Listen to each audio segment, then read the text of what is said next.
guys, I'm Jen, host of Blockchain Banter. Thank you so much for joining us. We're a little bit late today, but I appreciate everybody who stuck around. I am here with Crypto Koryo, data scientist and narratives trader, along with Dr. Mark Richardson, project lead at Bancor and Carbon DeFi. For all the Keith Allen fans out there, don't worry, he's going to be joining us just a little bit later, so we'll still see our fire charts and our order book analysis. Koryo, I was thinking maybe you could start us off. How are you doing today? Yeah, great. Thank you. I'm doing well. I just saw before the meeting that all my pullback alerts on TradingView are getting triggered, so market is going down. So happy to go deeper today about my view on the markets. Awesome. You're going to be So sharing your screen with us. Should I keep an yeah, eye out for it? yeah, just sharing the screen. Let me know when you see my screen. I do. I see more of us for now. Perfect. So There we go. Let's start with narratives, and just to get an overview, what we are seeing right now is interesting. Bitcoin narrative is the only narrative that is kind of positive in the month and in the last 7 days. Everything else is down. On average, this month, although we are just at the, third of the month has gone already, but we are down 11% just in June. And overall, although we had kind of a great start of the year, if you look at the average performance of tokens this year in the last 6 months, we are down -7%. And this number was around like 35%, something like that in March. So we've had a very bad Q2 so far, and you are seeing all these different narratives that are down. Some of them are down like 20% and something. So market is not really doing great. Interestingly, in terms of narratives, we've had real-world assets that were the second best performing narrative, but I will talk more about that in a minute. So now let's go. We mentioned about Bitcoin. Bitcoin is outperforming others, and let's go over the chart and see what we see here. First of all, let's start with Bitcoin dominance. And we are seeing that since April, or even actually in the last 6-7 months, Bitcoin has maintained its dominance across the market, and we are seeing that we are still in an uptrend that hasn't been kind of invalidated, and we are seeing this range that has been lasted month actually with multiple touches here and here and here, both on this diagonal line and on this rectangle. So although we had, it's interesting because this shows that even both in bullish month that we had like in Q1 and in more bearish month that we had like in Q2, Bitcoin has been outperforming. So when market was going up in Q1, Bitcoin was generally outperforming the other tokens, and the same thing when market goes down, obviously Bitcoin outperforms. So that's that's what is Bitcoin dominance is showing us. If we look at the total market cap of crypto, we see that, so we mentioned about these consolidation ranges, but we see that we had the peak in mid-March, and you see this really strong move in Q1, starting from late January, and then since then we have been in kind of consolidation up and down, but nothing really exciting. And this is including Bitcoin and Ethereum. But if you look at actually the alts, so by total three, you would see kind of a similar kind of pattern. Now let's go over Bitcoin and talk more specifically about Bitcoin.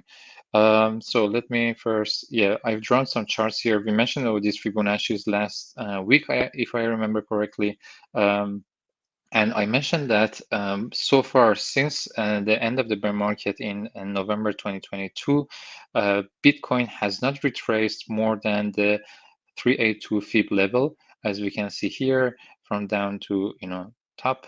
And on this leg, on this other leg, again, we had a pullback just once here, and then now we are on this new leg, considering how I have drawn these Fibonacci's, which are a bit subjective, but we had here a pullback, but we are now retracing kind of this move.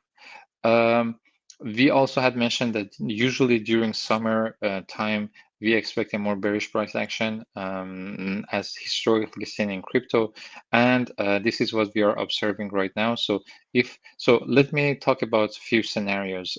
First of all, these kind of strong bearish candles are usually rarely reverse immediately. So when I see a strong bearish candle like this one, usually, unfortunately, there is continuation to the downside. So you can see a similar candle here, you can see a similar candle here, and here, and many other times. Usually, strong bearish candles, when they follow, a kind of a local top thing, they have continuation lower. So the question is, how low can we go, and what are, this is in like how I see it personally. I would think that during the next month, we kind of have some kind of consolidation, and usually, expecting to have a more bullish quarter in Q4, at least, latest by Q4. So this is why I have this thing on October. So these are my most bearish scenarios that I have outlined here. Two of them. One, the most bearish scenario is actually a retrace to the 618 level, fib level, which will correspond to 52K Bitcoin, and then the second, a bit less bearish scenario would be a retrace to the 382 fib level, which would correspond to 6K.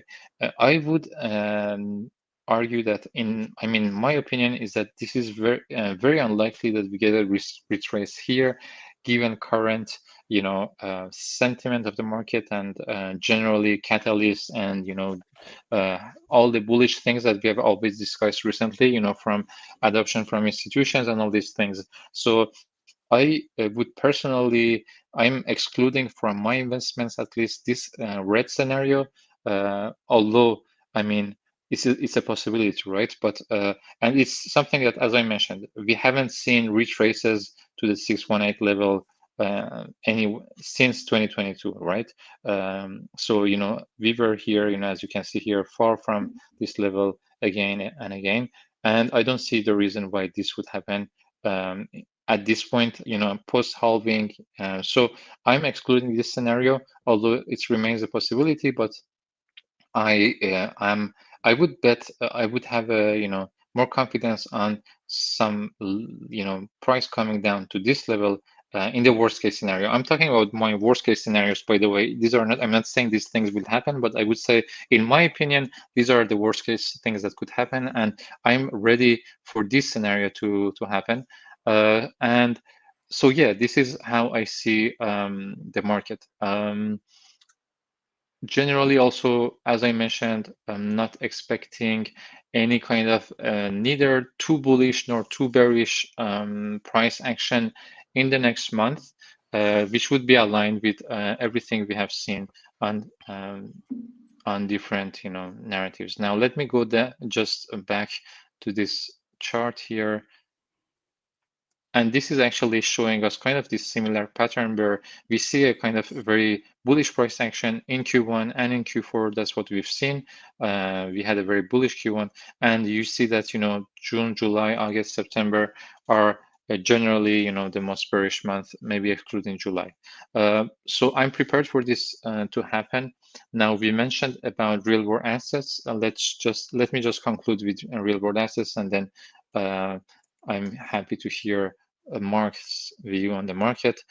So real world assets, we mentioned about ETH ETF news that we will start to see more and more inflows, in my opinion.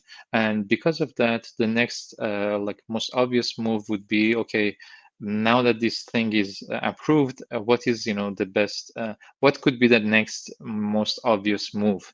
And I think, based on BlackRock, what they have publicly announced, that how they are bullish on tokenization and real world assets, and this is a multi-trillion industry potentially. We are seeing kind of a logical step where we are seeing now an outperformance of real world assets, and we are seeing as we saw, every narrative is down pretty much a lot in the last month, but we are seeing some real world assets that are doing really well. And this is not an exhaustive list, and there are other projects like Dusk, etc., which are performing well. So this is also in terms of narrative, the only thing that I see kind of having strength in it. And if we go back to the narratives, in general, there is not much else happening compare. I mean, there is this ETH and beta game that real world assets are one of them, but other than that, as you see, the trend is kind of downwards. And I mean, we had memes and all this kind of stuff, but now it doesn't seem that they're outperforming in the last month. So even in the 3 months, actually, you see that most of actually the narratives are down, except real world assets, which is a strong sign that there is something here. Privacy, I would contribute that to Railgun project mostly. So I'm ignoring that one. It's not. This is not showing the strength of the entire sector. But here there is really something to look into. We remember that we looked at the same chart a few weeks ago, and memes were the best performing narrative on pretty much all time frames. On the yearly is still the case, but on all these 3 months, 1 month, etc. But we are already seeing them underperforming, and even AI, which was another great performing narrative in Q1, is underperforming. So yeah, it's time to be cautious. It's time to kind of DCA and scale in positions, and it's time to be patient, and it's time to allocate maybe to larger caps or to Ethereum betas. That's how I'm positioning myself, at least. Koryo, question for you. You see like these trends kind of going down a little bit, right? Real world assets, you said, is the one that's showing the most strength right now. You want to be cautious, right? Because it's not showing so much strength. But when the market is down, would any of you, maybe an open question. Wait, where did Keith go? Yeah, I saw Keith. Sorry, I removed you. Hey, I Keith. removed you. I didn't mean to. Is this when you would, I mean, when the market's going down, essentially this is when you want to place your bids. This is when you want to buy, right? Is it because you're just not sure which narratives you would feel comfortable actually buying at the moment? Yes, so this is a great question. Let me maybe clarify on that. So, one thing to answer is, what is your time horizon? Obviously, I would have a pretty good confidence in saying that maybe in 10 to 18 months we would be much higher compared to where we are now. So if this is a time horizon, then yes, this is obviously a good level to buy. In a shorter time frame, I would say that there is still more downside possible. So it's hard to really time these things and pick the bottom. So the best strategy would be here to just DCA into the projects that you believe in. It's really hard to say if this is the bottom or it will be 60K or 55K. I remember Keith said a few weeks ago that he was his dream level was like 45K or something. It's really hard to tell because things can cascade rapidly if there is kind of some bearish news, some macro things coming, and then we get liquidations, etc. So and because these things are hard to tell, and because it might be that we are actually near the bottom, you want to DCA. That's the best approach, in my opinion. Yeah. One more question, and then I'll pass it over to Keith or Mark. Paul here, I posted his question. He's asking what tokens are related to RWAs. Yeah, so RWAs are real world assets. So these are projects that allow us to kind of bridge the gap between what we have on blockchains and the outside world. So there are different kind of sectors within the real world assets. There are real estate, there are like private credits, etc., etc. But there is all the things that we can tokenize, on chain. So one good place to start maybe is with this dashboard, where you have a good list of real world asset projects. INA, I saw INA is not considered the real world assets because it's just using the yield, and the funding rates has nothing to do with real world assets. But these are a list of real world assets that are kind of doing kind of bridging the gap between, and each of them are doing different things. So we have Maple here, we have SQL, we have Maker, very, very different projects on the. So I would recommend to start by looking into the projects that you see here, and then this would be a good place to, and then you can go and research some of these projects and see what they're doing and see which ones you like the most, etc. Awesome. I just posted your link to your Dune dashboard in the comments also. Okay, one more question. Mm-hmm. So buy more, don't take profits? Yes, absolutely. I mean, this is not a place to take profits unless you bought at 15K or 20K. But I would say that because prices would go much higher, at least in my opinion, in 25, this is not a place that personally, I'm not taking profits at these levels, although I bought lower, because this is not the top of the market. Again, it depends on your time horizon, but at least this is my view. And remember too, none of it's financial advice, right? Absolutely. This is, like you said, your view. This is kind of what you're doing at the moment. I'm just going to throw the disclaimer out there for everyone. Thank you. Yes, exactly. Yeah. This is, I can be wrong many times. I'm wrong many times. So this is what personally my approach. I buy more here and I don't take profits, not financial advice. Awesome. Thanks, Koryo. And thank you, XBT3D, for your question. Anybody else has any questions, please throw them in the comments. I'll bring them up and be sure that our speakers, answer them and give their opinions and kind of what they're looking at or what they're doing at the moment. Keith or Mark, either of you want to volunteer to go next? Koryo, thank you again. Always. Dealer's choice. Keith, you want to go? Okay. First of all, I told everybody in the beginning, for all the Keith fans, that you would be joining. So you see, I am a woman of my word. Thanks for letting me say that, Keith. Keith Allen is the co-founder of Material Indicators, TA and algo trader, and order book analyst. Always brings up the fire charts and shows us kind of what we're looking at here in terms of liquidity. I'm always looking forward to seeing what you're looking at, all of you guys. Well, I always appreciate the chance to be here. I love this conversation, and I love that I caught some of Koryo's analysis, because I look forward to that every week. And he said a few things that I really, really want to echo. And the first one he said that he kind of wrapped with was, "This is a time for patience." And if there is anything that you might have learned, I guess I'll jump into a screen share. If there's anything that you might have learned from all of the interaction that we have had with the with that 69K level that we've been trying to RS flip since literally March, it's patience. Because I think a lot of traders have a tendency to react super knee-jerk reactions to short-term volatility, and they end up over trading. I've been there. We've all been. Anybody who has traded for more than a minute has likely been there. I know I certainly have. And one of the things that has helped me the most is developing some patience and allowing things to develop. And you know what? That's something that I'm going to go ahead and credit XBT3D, who was just commenting here a few minutes ago, with helping me learn that, because that's one of the many things I've actually learned from him over the years.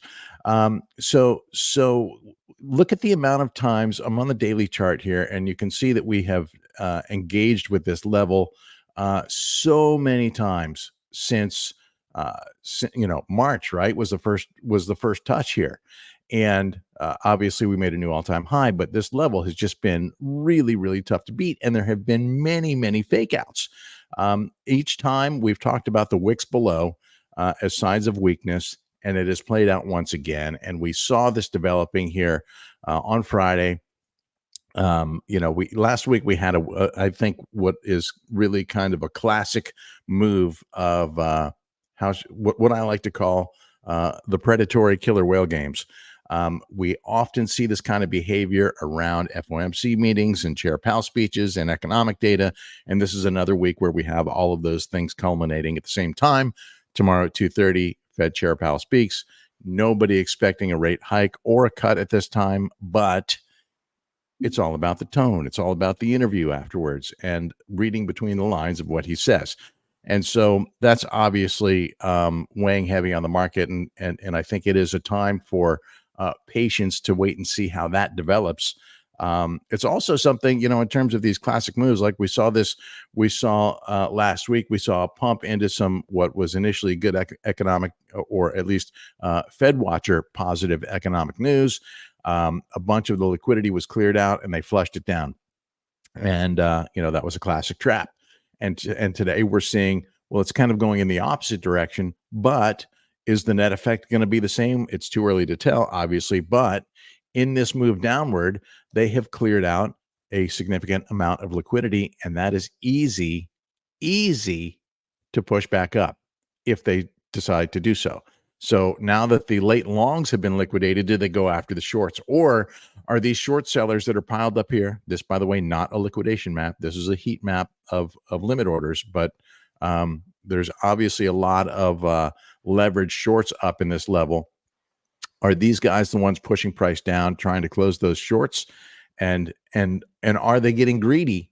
And if they remain greedy, then they're in jeopardy of getting liquidated to the upside. So those are all things to consider in terms of what we're seeing in the charts here, right? So again, I think it's a time to be patient and not panic. But I also think it's important to identify the critical levels that could lead to a deeper breakdown. And so the first thing that I looked at, obviously this 21-day moving average has been good, but it got obliterated. And so did the 100, right? So now that leaves the 50, which is, that's the current test. That's the current test at the 50K moving, at the 50-day moving average. And at the moment it's holding. But if we look at the liquidity that's at that level, which is what, 66K, then we can see there ain't a whole lot here. There's a little bit, but not as much as I'd like to see. And not to sound like a broken record, but how long have I been saying, as long as the upside has so much more volume than the bid side, it's going to be very difficult to go challenge the all-time high, right? With any confidence. So I'm always looking to see when that happens. When do we get that new bid liquidity that comes in down here that sends us back up? Hasn't happened yet. Doesn't mean it won't happen. Just means now's not the time. So this is obviously what I'm watching here in the short term, but I'm concerned, as we zoom into lower time frames here on the weekly or even on the daily, I'm concerned that there's not a lot of strength here.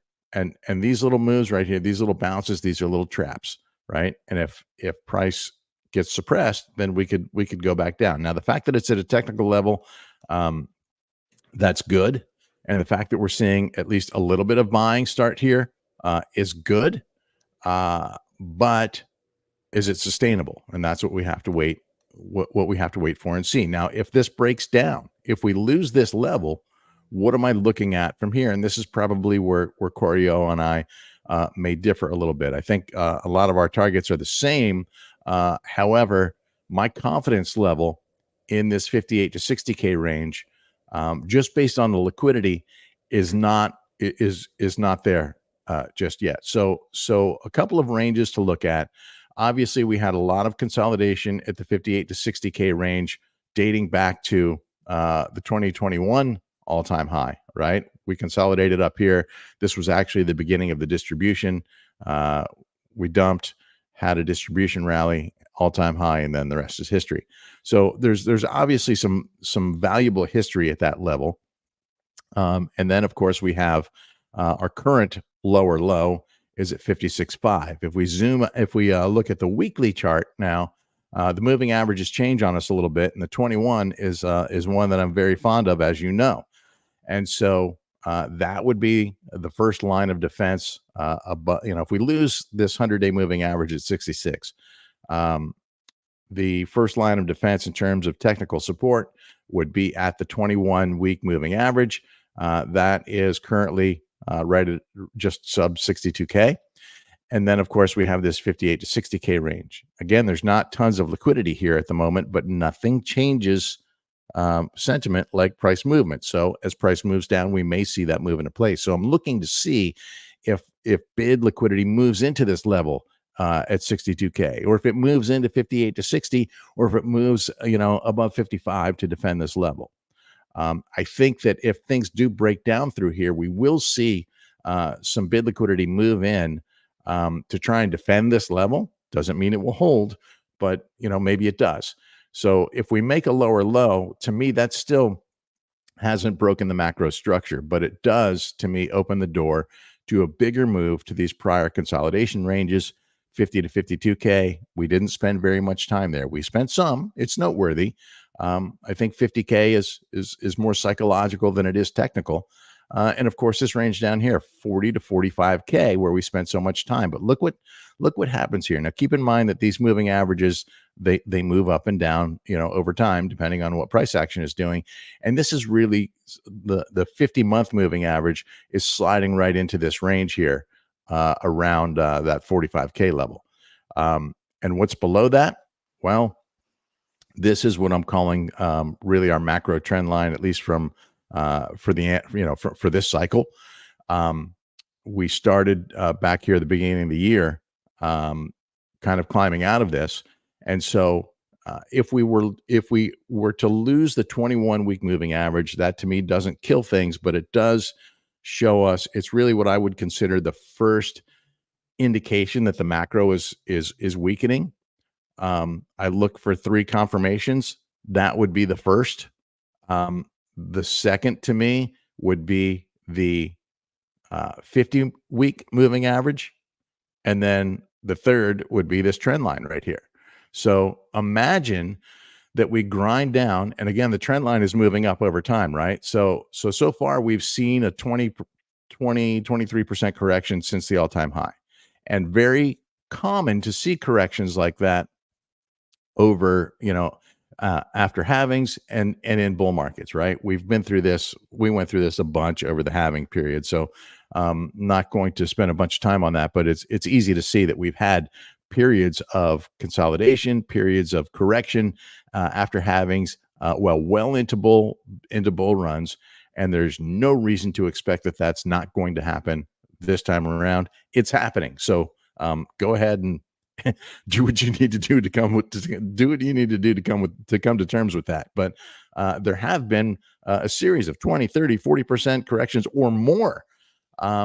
So what would happen if that played out? So like I said, we've seen so far, this is what a 23% correction to our current lower low at 56.5. And if things were to break down further, then we start getting into that 40% range. Let's say it takes time to grind down, right? I mean, we're right in that pocket here. So that gives me a lot of interest in this area. I like Koryo. I don't see at the moment sentiment to go there, but when I look at the charts, I do see the signs and the invalidation levels that I would look at to say, all right, this is potentially going to be our target. And so if things break down and we could see a complete reversion from where we're sitting right now, tomorrow after Fed Chair, Powell's comments, and the economic numbers come out Thursday, we could see a hard bounce from here, and maybe that's it, and that will be fine. But let me ask you, do you see a stronger place on the chart that could serve as the foundation for the real next move up? And for me, this level looks pretty hot to me. So that to me is the magnet of technical support is down here. Liquidity at the moment does not exist there. So, I'm not seeing sentiment for that move to happen today or even this week. But if things break down from here, and especially if things break down from this lower low, that's where I'm focused. And again, not to come off as a bear, because I'm still long. But this is where I reassess, what I'm going to do. If, I have, my strategy a little bit different than Koryo's as well. I think what he's saying is very valid about long-term horizon. A year from now that we should be up higher than where we are. I do believe that. I'm still trying to improve my cost basis. So I have rotated some funds out so that I could buy back lower. And now I'm looking. I agree with him wholeheartedly on the DCA strategy, and I'm doing that as we speak. Using MTF, that mean our mean reversion indicator, to pick some areas to find some dips to buy. I haven't even looked at this today, and I know my bots are buying stuff. So where are we at right now? And you can see. So yeah, I just make little buys, small orders, to DCA my way in. So those are all valid approaches to this market. But until I start seeing that bid liquidity show up, I don't have a lot of confidence in this level. You see this little ask wall that just disappeared. So that was a little bit of these whale games that we're talking about, coming into focus here. So maybe we'll start stair stepping back up and go back after 70K, just like the whale games tend to play out. But if we lose these levels here, then where my focus is. And that's right here. I'm not saying it's a high probability move right now. I'm saying there is a chance it happens, and if it does, I'm prepared. That's where I'll be placing my chips. Keith, question for you. Oh, go ahead, Koryo. Yeah, thank you. I also had a question. You mentioned macro. Do you see? I know that you follow macro. Do you see macro bringing us down in the next month? Like you, well, maybe not like you, but you mentioned how difficult it is to time these things, and I will tell you that I notoriously avoid trying to make time-based predictions, just because I think there's so many variables in this market. It's really difficult for me to do that.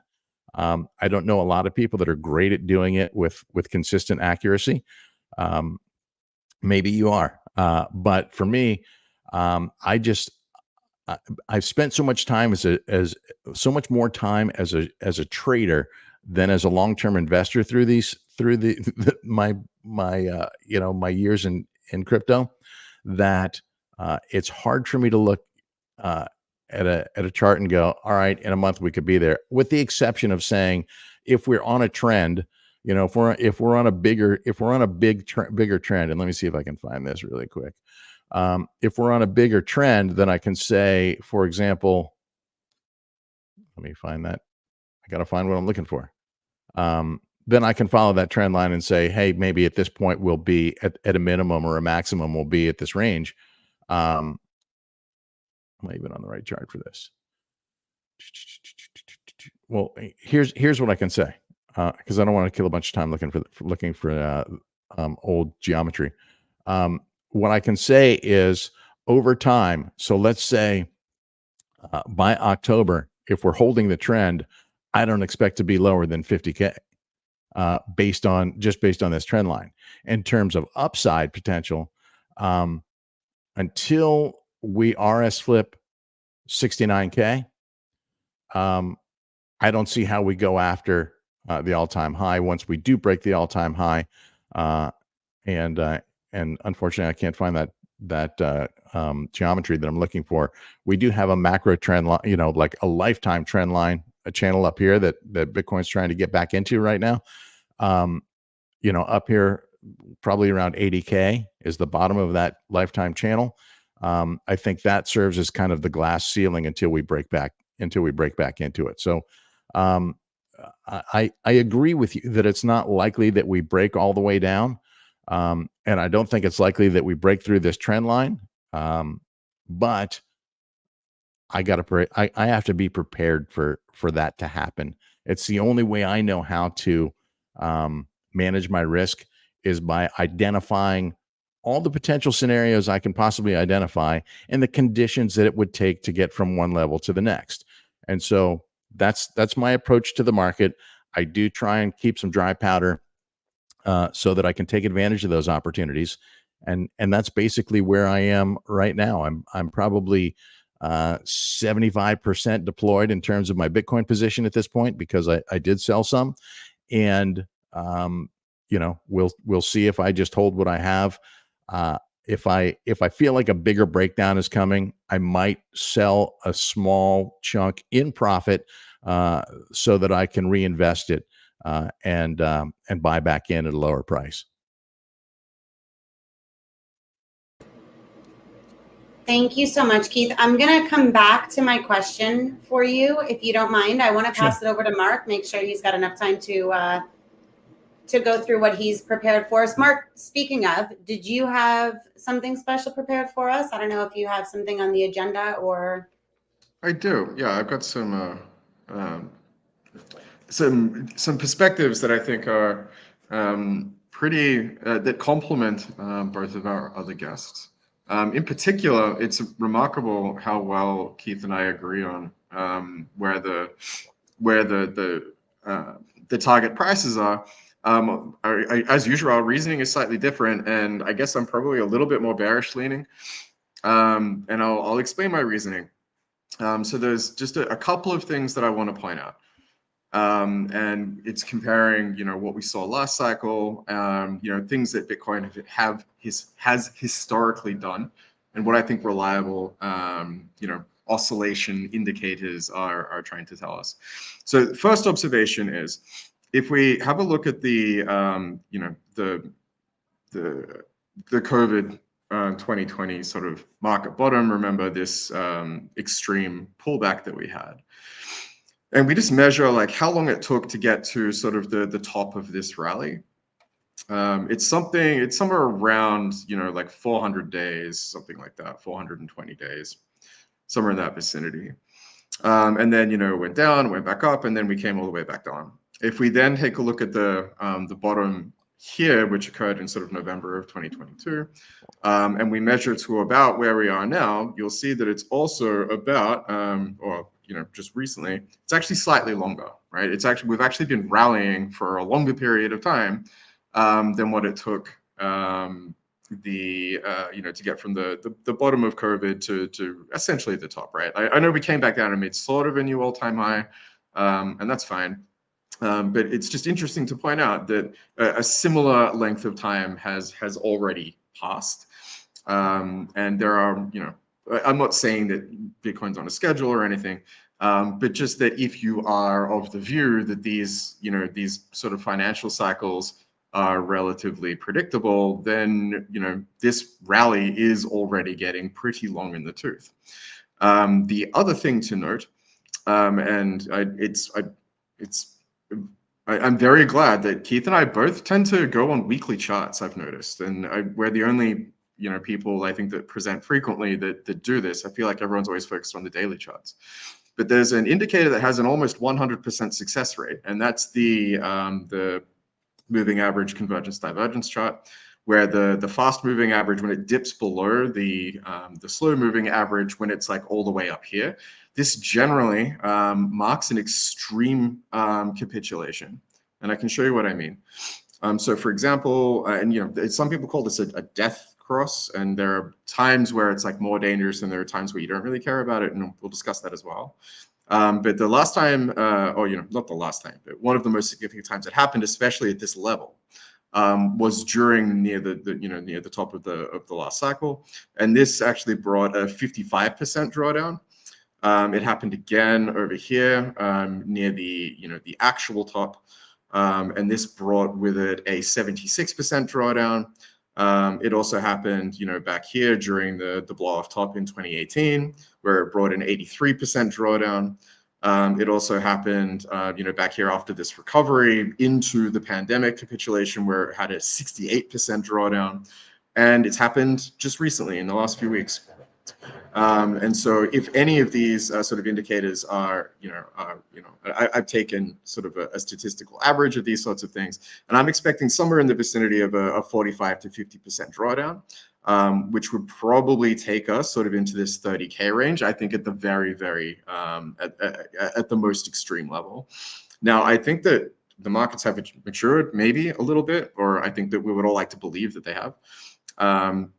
And I suspect that, the market probably does still have some legs in it, just like it did back here. But if we're expecting history to repeat itself, or at least rhyme, I think is the idiom that people go with, I still think that a very dramatic drawdown followed by a rally before entering into the next bear cycle is probably to be expected. And so I think we still can make, new all-time highs, but I think we probably need to come back and check some of these averages.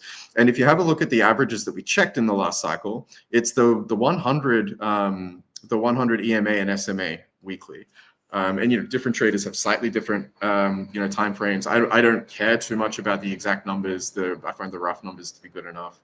And so just taking sort of the let's say the middle for that region, between the 100 EMA and the 100 SMA is at about 47K. And I heard more than once that Keith was talking about the 45K region, and it just so happens that that's where one of these 100-week moving averages is, and that is exactly the trend line that Bitcoin came back to check before making its final rally before entering into the bear market, the last one. And so I think that we're probably in a phase like this.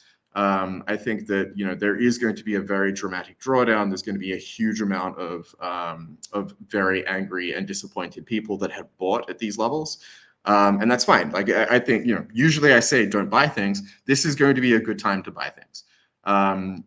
You'll be seeing probably maybe some of the ETF funds starting to flirt with bankruptcy or court proceedings and that kind of thing.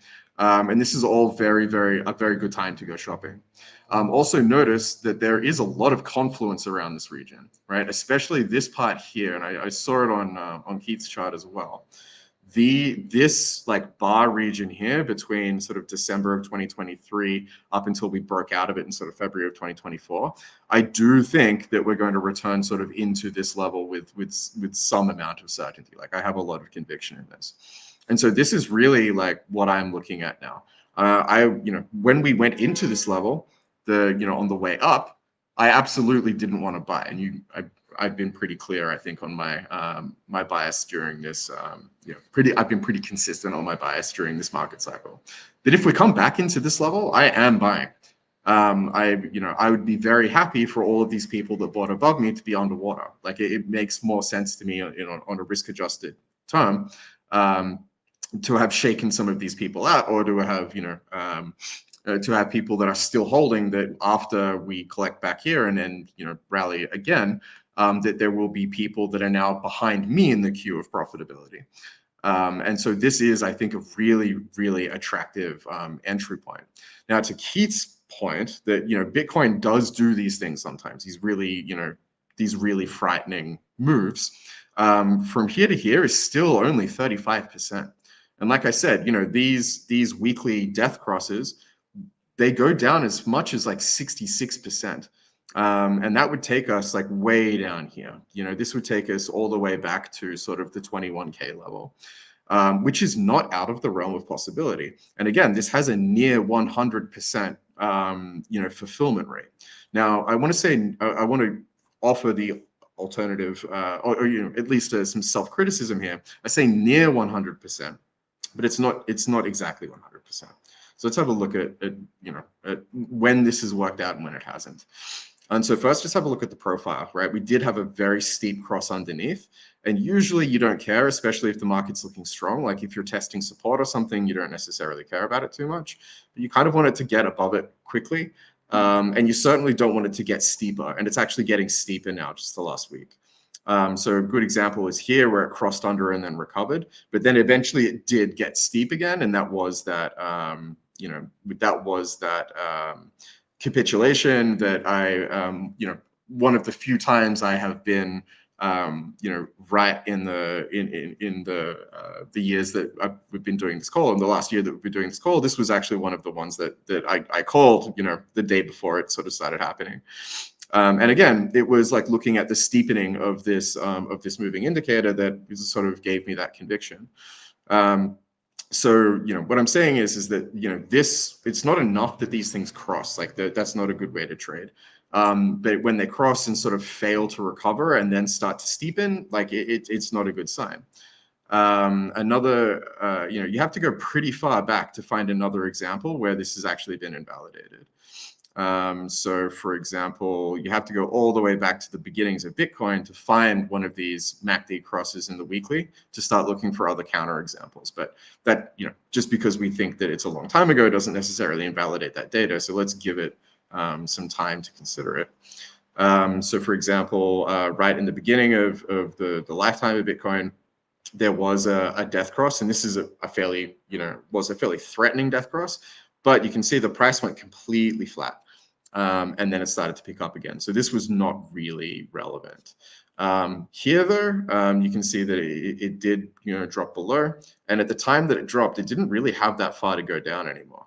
This was, so at the time that it crossed to the bottom, was only something like a 20% drawdown, which is pretty, in traditional markets, 20% drawdown is pretty bad. In Bitcoin, that's not really anything to worry about. And I think that's it. Right, so those are the only counterexamples on this indicator. So in terms of market momentum, yeah, like it's looking like I think something catastrophic is like not too far away, and I think that the MACD, obviously it's not enough by itself to come to a conviction statement on its own. But we can also look around. I think there are things that tend to punctuate financial drawdowns, and one of those things is things like global conflict, and we know that things are not necessarily heating up in the Middle East, but they're certainly not the best that they've been. They're certainly a lot worse than they were during the last bull run. We know that the European Union election results have just come in, and Europe is going extremely right wing. Like we're seeing a very strong swing to right wing and quasi-fascist sentiment in Europe, and these things are generally conflated with international conflict. And so yeah, like I just think that both the sort of the political spectrum, the overall over quality of the status of the world at the moment is something to consider. And having said that, it's also making a double top. Like we have hit this the resistance line now twice, and it does kind of feel like the market's going to pull back from me. On top of the fact that we now have completed a rally that has lasted as long as the one that we completed in the last bull cycle. So for me, like there's a lot of a lot of things sort of lining up that's kind of preparing me to start to break some of that dry powder out, as Keith likes to call it, and start preparing for some of these moves down. Because I do think that it could be short-lived. Like when we had this quasi blow off top in at the end of this rally during the last bull market, we only had 1, 2, 3, 4, 5, 6, 7, 8, 9, 10 weeks, right, to make a decision before it rallied higher. And I think that that's going to be pretty similar to what we see this time as well. Now, having said all of that, remember, like I bring a very bearish bias with me. And, like I've already admitted in this call, I've really only been right once in the last year about what's going to happen in the Bitcoin charts. And so I guess the counter opinion, or if I was to try and, to soften some of these points, I do think that, traditionally Bitcoin does hold these faster moving averages during a bull run. And so, at the most modest, I think that maybe a drawdown of, maybe 6.5% just to test these moving averages before moving higher. If that was if that was your perspective, I would say that it's a completely valid one. But I do think that some of these slower moving averages are the ones that we've got to come back and test. And I do think that we're overdue for some people to start panicking. And so, yeah, okay, what to do about it? I think it's a good time to introduce the product, which is that, you can set, oh, sorry, I just heard someone's mic turn on. Is that my cue to stop talking? No, it's okay.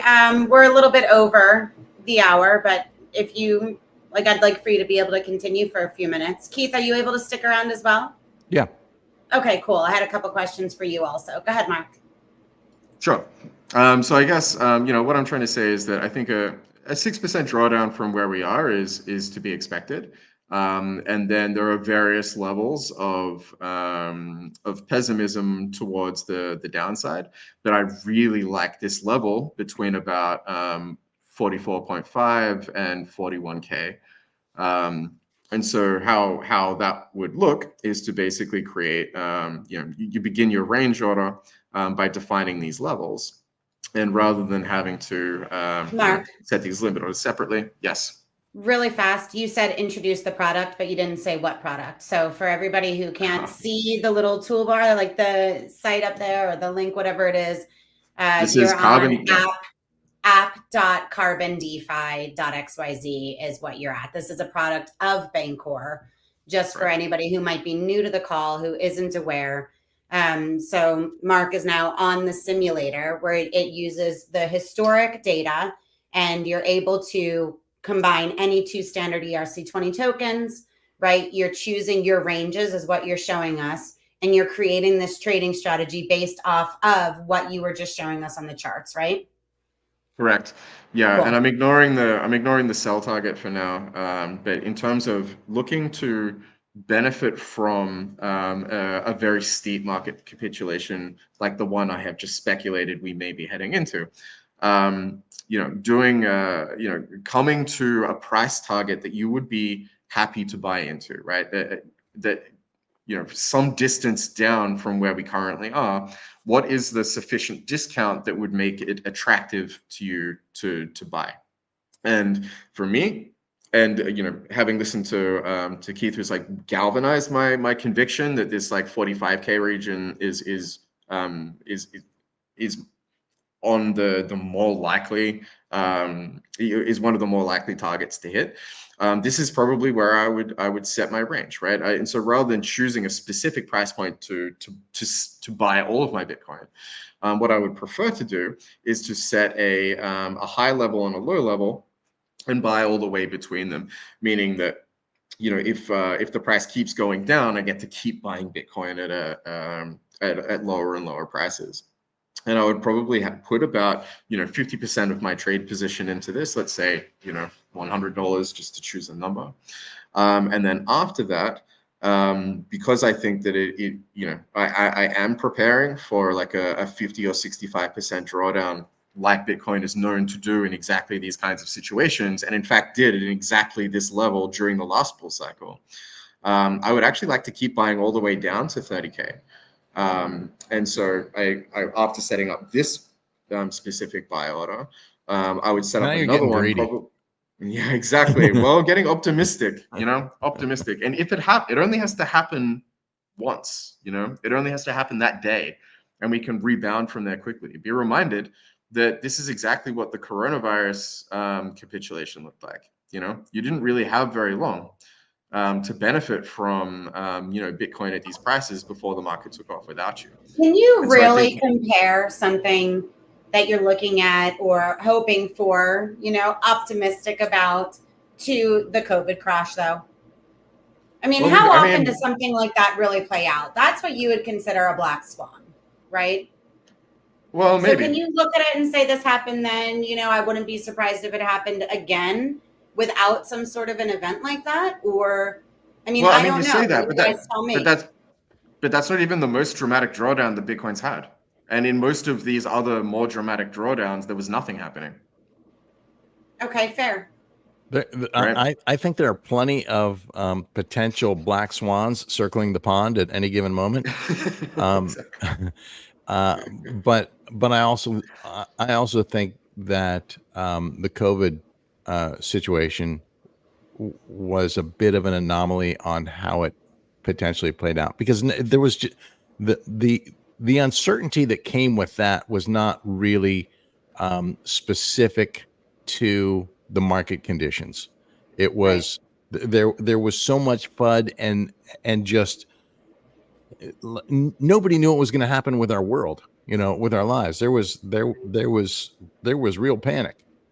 And then it very quickly, you know, that was one of that was a teaching moment too, I think, because that was something that if you weren't sure what it meant to buy the blood, that was a picture perfect example of when things dump like that. Those are often the best opportunities in the market. I think Yeah. it takes a strong mind to do it as well. Like it takes a lot of discipline to actually, put your money down when the market is doing that. Like it's a scary thing to do with your time. For sure. Keith, I had one more question for you. Mark, I didn't mean to cut you off, by the way. It was No, like not at all. It was totally I fine. asked you a And question, you ditched us. I didn't mean to leave the studio. I was trying to stop presenting, but the leave studio button is right next to it. It's no worries at all. Keith, when you were presenting, we were looking at your heat map and you were saying here are a few traps. I was saying what? That there were a few traps. You could see a few traps. Right. What is it that you're seeing that makes you think that they're traps, or what gives you that impression so that when others are looking at this, they can maybe identify this? Or is this from, maybe looking at this for so long? How did you come to that conclusion that that's a trap? Okay. So Can I bring you, often, bring you back up real fast? sure. Okay. I don't have a fantastic example of it on this screen at the moment, with the exception of um, this little block right here, and I'll brighten it up a little bit. Um, where you see first suppression and then liquidity appear. Boop! Look, just happened. Just appeared just before our eyes, right before our eyes, right? So this, and I'm watching a couple of different things here. Interesting dynamic here on the yellow order class here, which is the smallest order class. But you see this line that is quite steep and quite Yeah. smooth. It doesn't have a lot of contour to it, right? This is what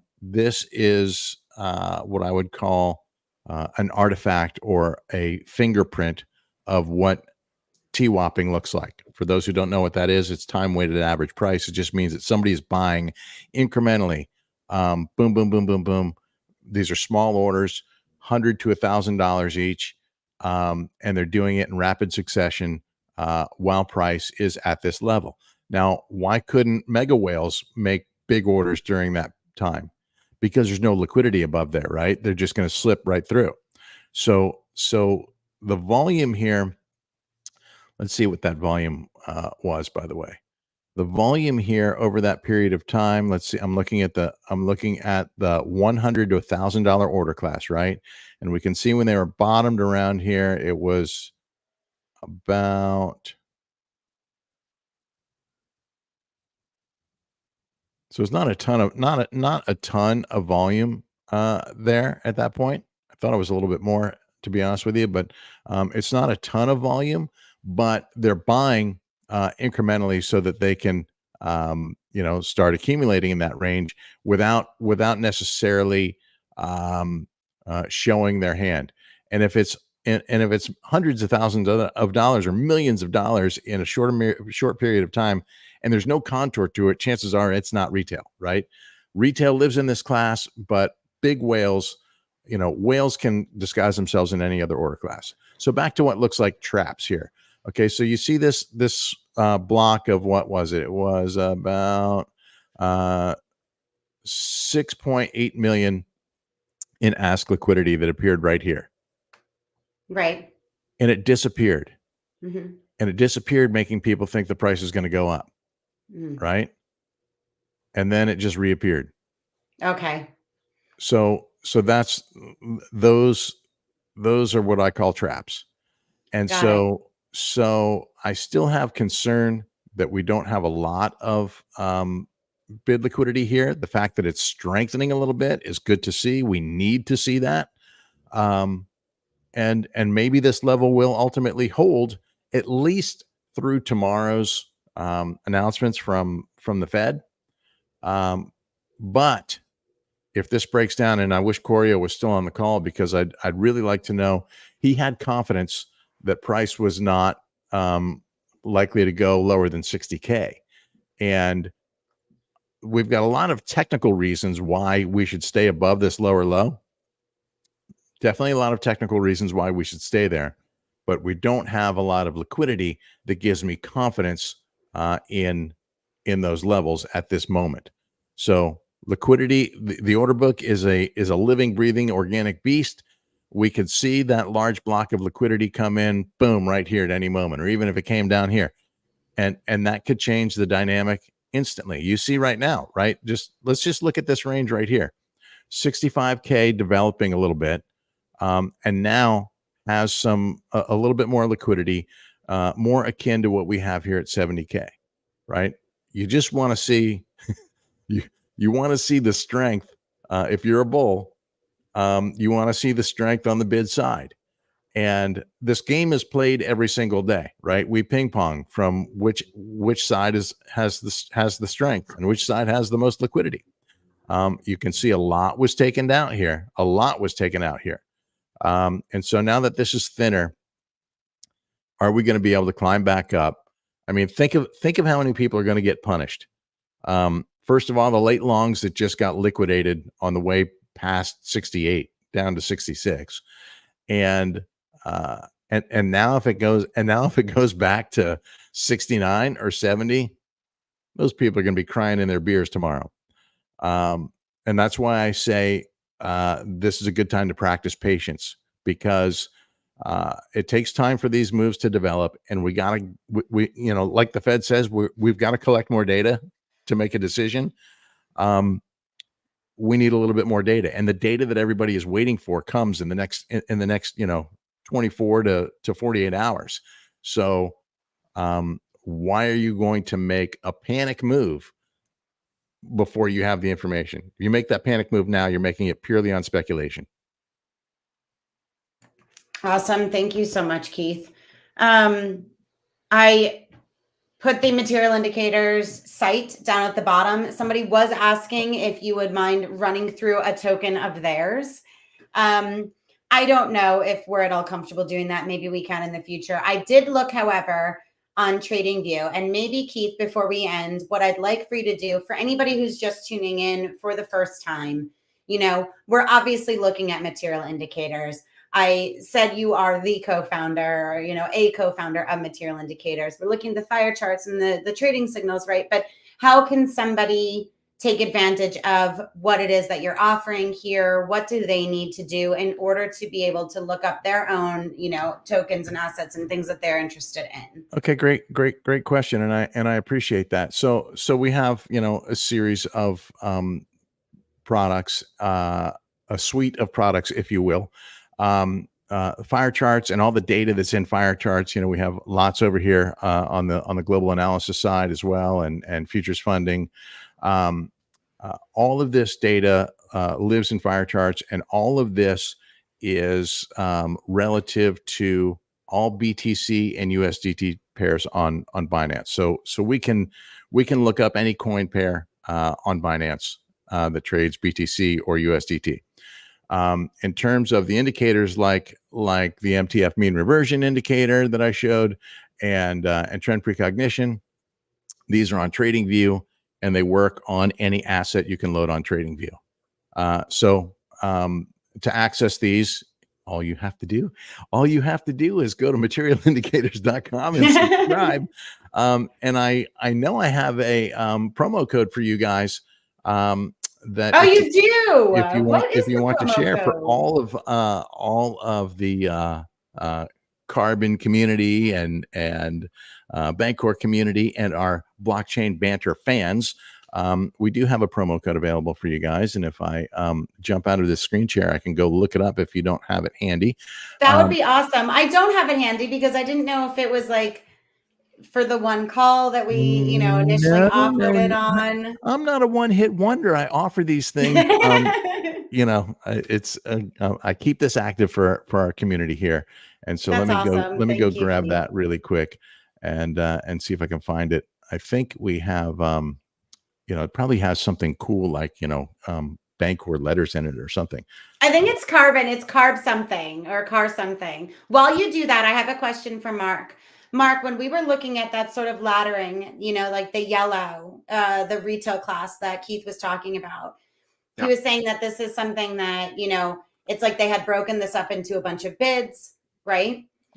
This is what you were kind of showing us earlier with Carbon DeFi. So although Keith is looking at the order book through Binance, right? And he's more centralized exchange. Carbon DeFi is obviously a DeFi protocol meant for on-chain traders where they can achieve that same sort of action, automatically. Like they can automate that same sort of, what's the word I'm looking for here? They can mimic this. They can achieve this on-chain through Carbon DeFi. It's the same. What we were just looking at, right? Yeah, Carbon DeFi, the mathematics that Carbon DeFi is based on describe an order book, right? Like this is the like what it was developed to do. And happy to report, for the longest time, this kind of stuff on a blockchain was extremely unattractive due to the slowness of block speeds and the expense of the gas and that so on. But happy to report that our recent deployment on the Say blockchain, which was founded by one of the Robinhood founders, is now operating at a speed comparable to, even faster than Binance and Coinbase, and is actually cheaper to operate, like cheaper to interact with there than it is to interact with Coinbase or Binance. So that we're no longer in that area of the blockchain development upswing, where you're kind of waiting for things to start to become competitive with the incumbent infrastructure. We're now at the point where it's outperforming the incumbent infrastructure, and that's a really exciting time to be doing stuff. Awesome. Thanks, Mark. I did post it up here so everybody who's watching, tuning in is able to see that. Keith, you got a shout out from Santos really quickly. Thanks, Santos. So he just rolled in. He's gonna catch the recording from the beginning. Hi, Santos. Thank you for tuning in. All right, I found it. Awesome. Let's bring it up here. Ta-da! Ta-da! So very simple. Go to materialindicators.com. Pick the product you want. If you want Fire Charts 2.0 and the whole dashboard, and quite frankly, every single thing that we make, past, present, and future. You want a Premium Plus subscription, you get 20% off using MyCarb20 at checkout. Load your cart, go to the checkout page, and add your coupon code, and you will save 20%. And you will be arming yourself with a lot more alpha to give yourself the edge that you're looking for in this market. Because this market, I'll tell you what, and I really wish that Koryo was still on the call, because trying to pick that target, what you think is the bottom, or how you think price is going to react at any time. When you're looking strictly at candle charts, for me anyways, I have a hard time understanding, we have our technical levels, what's going to make it bounce.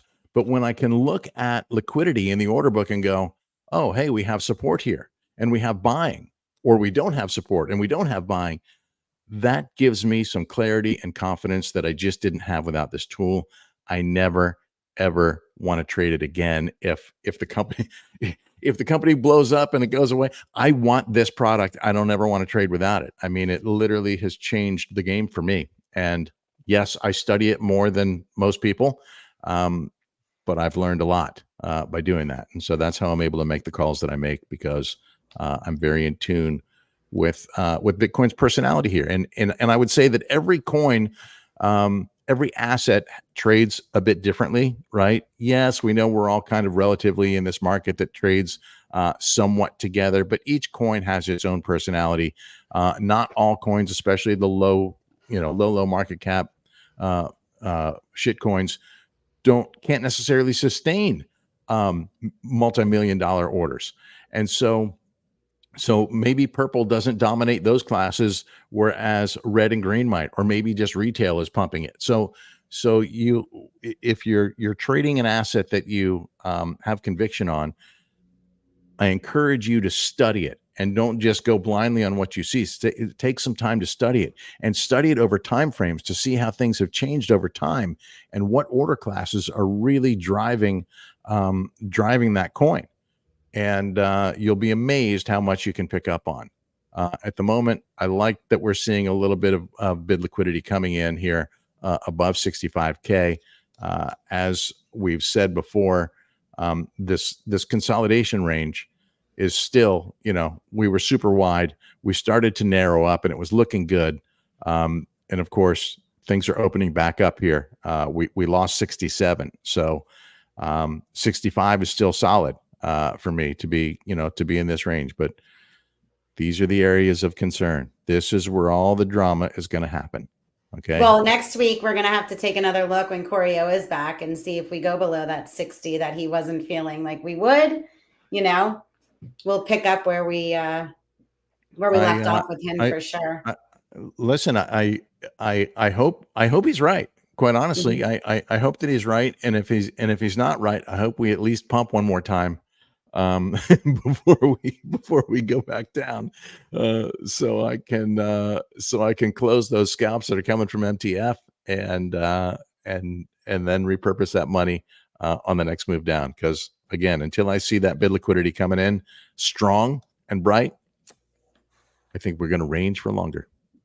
Well, thank you, Keith. Thank you, Mark. Koryo, I know you had to leave a little bit, at the hour, but thank you to everybody who tuned in live and to the recording every Tuesday, 4 p.m. UTC. Thanks, guys. Bye. Thanks, Jen. Wonderful. Appreciate awesome it. Call. Thank you. See you guys.